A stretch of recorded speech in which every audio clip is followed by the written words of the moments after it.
ধর্মের কথা বলে মানুষকে সুপথে ডাকার মঞ্চ যখন কুৎসিত ব্যক্তিগত দ্বন্দ্বে লিপ্ত হয়, তখন সাধারণ মানুষ কার কাছে যাবে? সম্প্রতি ওয়াজের মঞ্চে ঘটে যাওয়া এক নজিরবিহীন ঘটনা সামাজিক যোগাযোগ মাধ্যমে তোলপাড় সৃষ্টি করেছে। তথাকথিত সুন্নি ঘরানার দুই বক্তা শামীম রেজা আল কাদরি এবং আব্দুর রহমান রেজবির মধ্যে তুচ্ছ বিষয় নিয়ে মঞ্চেই বেঁধে যায়। প্রত্যক্ষদর্শীদের তথ্যমতে ঘটনার সূত্রপাত শামীম রেজার ওয়াজ চলাকালীন। ওয়াজের শেষ পর্যায়ে মঞ্চে উপস্থিত হন আব্দুর রহমান রেজবি। এ সময় শামীম রেজা রেজবিকে ব্যক্তিগতভাবে আক্রমণ করেন। তিনি অভিযোগ তোলেন, তার মায়ের অসুস্থতা নিয়ে কেন আগে সমালোচনা করেছিলেন রেজবি।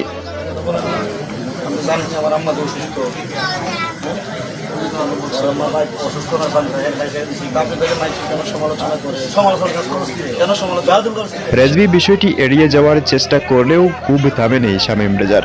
এক পর্যায়ে তিনি প্রকাশ্যে দাবি করেন রেজবি শুদ্ধ করে সূরা ফাতিহাও পড়তে পারেন না, আর এতেই ক্ষিপ্ত হয়ে মঞ্চের ওপরেই শামীম রেজাকে মারেন আব্দুর রহমান রেজবি। এই দুই বক্তাই তথাকথিত সুন্নি ঘরানার আলেম হিসেবে পরিচিত হলেও ইসলাম ধর্মে নতুন নতুন আমল বা বেদাত আবিষ্কারের মাধ্যমে তারা এর আগেও অনেকবার বিতর্কিত হয়েছেন। কিন্তু এবারের ঘটনা ছড়িয়ে গেছে আগের সব মাত্রা।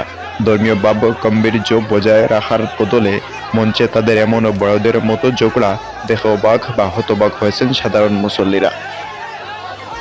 প্রশ্ন উঠেছে, যারা নিজেদের ইসলামের খাদেম হিসেবে দাবি করেন, তাদের চরিত্রে যদি ধৈর্য ও সহনশীলতার এমন অভাব হয়, সাধারণ মানুষ তাদের কাছ থেকে ইসলামের সহানুভবটা কিভাবেই বা শিখবে?